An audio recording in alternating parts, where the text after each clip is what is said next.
సర్పంచ్ ఎన్నికలలో ఎక్కువగా మాకే మెజార్టీ స్థానాలు వచ్చినాయి. మళ్ళా ఈ 2028 లో కూడా మేమే అధికారంలోకి వస్తాం పక్కా అంటుండు కదన్న రేవంత్ రెడ్డి. ఈ విషయంలో ఆల్రెడీ హరీష్ రావు అన్న క్లారిటీ ఇచ్చిండు. ఏదైతే అధికారంలో పార్టీ ఉంటుందో ఆ అధికార పార్టీకి 90% సర్పంచ్ సీట్లు వస్తాయి. కానీ ఇవాళ వాళ్ళకి సగమే వచ్చినాయి కాంగ్రెస్ లకు. అంటే వాళ్ళు ఓడిపోయినట్టే. వాళ్ళు ఏదో మానసికంగా వాళ్ళ క్యాడర్ ని ఉత్తేజపరచడం కోసం అంకెలు సంఖ్యలు చూపించి మనమే గెలిచినాం అయిపోయిందని ఆంధ్రజ్యోతుడు వాడు ఆర్కే వాడోడు ఓవేమూరు రాధాకృష్ణ వాడు పెద్ద దొంగ, వాడు ఆడదు కాదు మొగోడు కాదు కొజ్జనా కొడుకు వాడు. అరే వేమూరి నీకు మీడియా ముఖంగా చెప్తున్నా, నువ్వు మొత్తం మా మీద విషం జిమ్ముతావు, విషం కక్కుతావు. ఆల్రెడీ నీకు అంతా తెలుసు. నువ్వు ఎందుకురా, నువ్వు తెలంగాణ జ్యోతి పెడితేనే నీ జ్యోతిని చదవనిస్తాం బిడ్డ. ఇప్పటి నుంచి ఆంధ్రజ్యోతి, ఆంధ్రాలో వెలిగే జ్యోతి మాకెందుకు రాబోయి, నీకు ఆంధ్రాకి వెలిగినిచ్చే జ్యోతి నీది.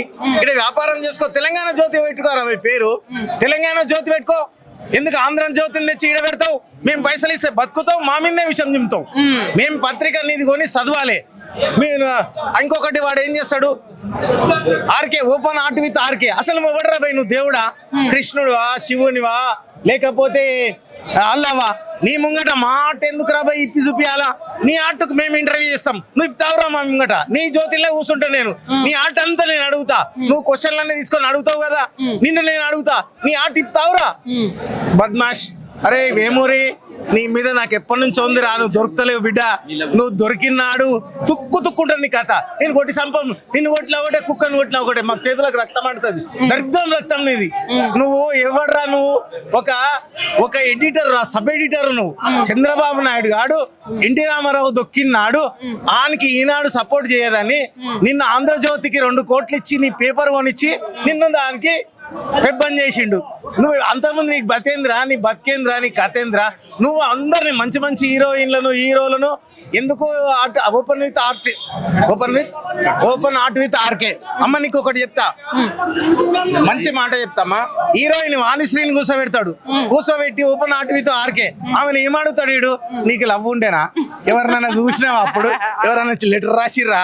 నువ్వు ఎవరితోనైనా పోయినావా? ఇవమ్మ ఆమె ముసలామె అయిపోయింది, పెద్ద మనిషి అయిపోయింది, పిల్లలు మన్మరాళ్ళు ఉన్నారు, ఆమెకు మన్మలు ఉన్నారు.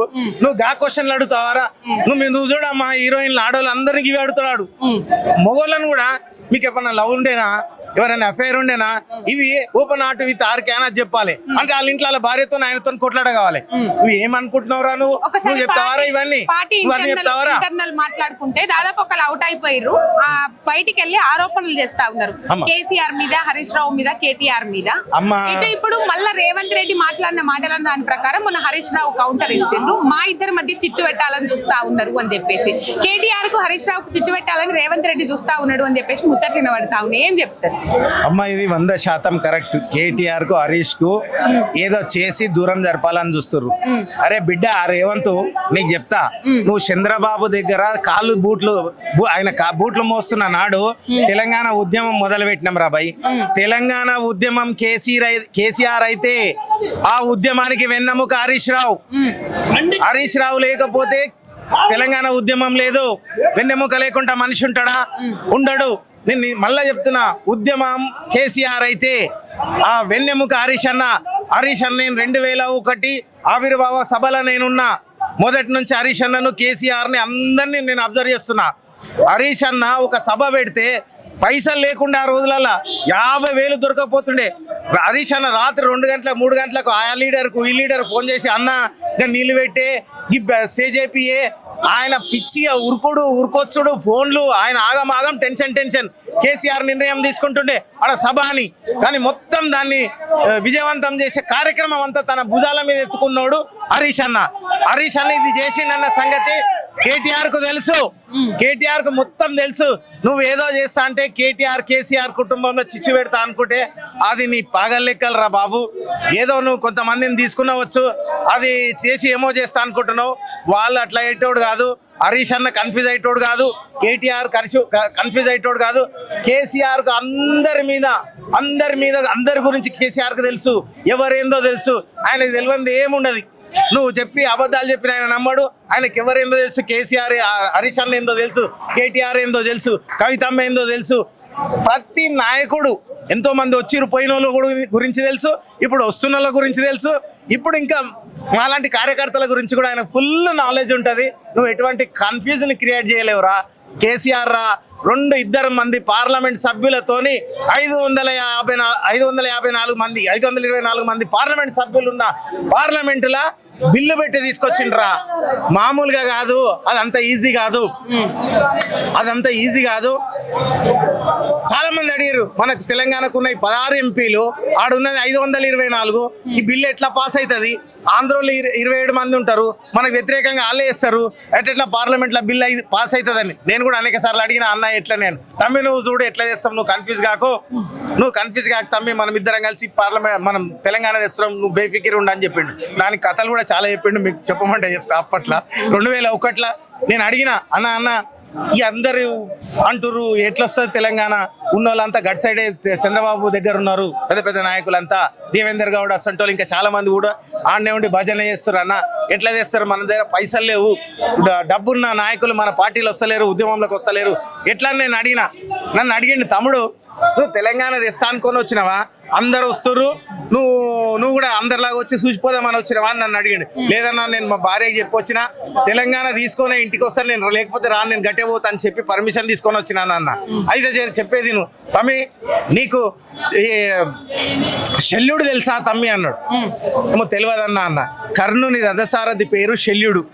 శల్యుడు అంటే అర్థం తెలుసా తమ్మి అన్నాడు. నాకు తెలియదన్నా. తెలియని ఆయన మహానుభావుడు, ఆయన కూడా కుప్పికంతలు ఏం కదా. ఆయన ఏమన్నాడు, శల్యం అంటే అనుమానం తమ్మి. అనుమానం ఉంటే ఎట్లయితే శల్యుడు అంటోడు ఈ రథం నడిపిస్తా కర్ణుడు దుర్యోధను మీద నాగాస్త్రం ఎక్కుపెట్టినప్పుడు కిందుండి గులుగుతా ఉంటాడంట శల్యుడు. కర్ణ నువ్వు కొడతావా, ముంగట ఎవరున్నా చూడు, శ్రీకృష్ణ పరమాత్ముడు సాక్షాత్తు దేవదేవుడు రథం దోలుతున్నాడు, నిన్ను అర్జునుని జావనిస్తాడా, నీతో అవుతుందా, అది వేలుతుందా అని గులుగుతా ఉంటాడట. కర్ణుని మనసులో రవ్వంత అనుమానం వస్తుందట. ఆ రవ్వంత అనుమానంతోనే గురి తప్పి ఈడ కొట్టేది కిరీటాన్ని దోసుకుంటా పోతుంది, రథాన్ని భూమిలోకి వస్తాడు, ఏమొస్తాడు, ఇదంతా ఉట్టి మాటలు. ఎందుకంటే భగవంతుడు ఎప్పుడు సృష్టికి వ్యతిరేకంగా ఏ పని చేయడని చెప్పిండు మా అన్న కేసీఆర్. సృష్టి ఎట్లా నడవాలనో అట్లనే నడుస్తుంది. కాబట్టి ఈయనకు అనుమానం రావడం వల్ల గురి తప్పిండు. నీకు కూడా తెలంగాణ వస్తుందా అని అనుమానం నీకే ఉంటే తెలంగాణ ఏడంగా వస్తుంది తమ్మి, ఫస్ట్ అనుమానం తీసే అన్నాడు. నేను తీసేసిన. ఇక బయట ఎవరు అడిగినా అరే ఎట్లా చేస్తారంటే, అరే మంచిగా అడుగుతున్నాం రా భయ్, ప్రజాస్వామ్యబద్ధంగా మా అన్న తీసుకొద్దాం అన్నాడు. ప్రజాస్వామ్యబద్ధంగా ప్రయత్నం చేస్తాం. ఇఫ్ నాట్, ఒకవేళ కాని పక్షంలో తన్ని తీసుకుంటాం తెలంగాణ అని చెప్పుకుంటూ వచ్చిన ప్రజలలో. అప్పుడు అన్న ప్రచారం కూడా మనకు జరుగుతలేదు. నీ బర్త్డేకి ఎవరు యాడ్ లేదు, చంద్రబాబు బర్త్డే అయితే యాడ్లు వేసిర్రు, వాళ్ళ పార్టీ ఆవిర్భావ దినం అయితే పచ్చతోరణాలు గల్లీలో నింపేసిర్రు, మన దగ్గర పైసలు లేవన్నా. అన్న తమ్మి, మౌత్ టు మౌత్ ప్రచారం చేద్దాం. మనోళ్ళు ఆడాడ కళ్ళు కంపౌండ్ల కాడ కూర్చుంటారు, పాన్ షాప్ల కాడ, హోటళ్ళ కాడ బంతకాన్ని పెడతారు. బంతకాన్ని పెట్టినప్పుడు నువ్వు అలా పోయి ఉట్టిరన్నా, ఏ తెలంగాణ గింతేరా భయ్ అనాలి. అనగానే ఓడంటాడు, ఐదేంద్ర భయ్ తెలంగాణ అన్నావు అని ఓడంటాడు. ఏ తెలంగాణకు అప్పుడే రాలేదు, ఇప్పుడేం వస్తుంది రా భయ్ అని ఓడాడు. ఈ తెలంగాణ నాంతది తమ్మి, మన దగ్గర పైసలు లేవు కదా, మీడియా కూడా మనకు లేదు, ఆంధ్ర మీడియా మనది రాయేది, మనకు చూపేది. కాబట్టి మౌత్ టు మౌత్ ప్రచారం చేయాలన్నాడు. మేము నిర్వహించిన. ఫోన్ వస్తుంది తమ్మి, ఫోన్ వస్తే హలో హలో అంటాం.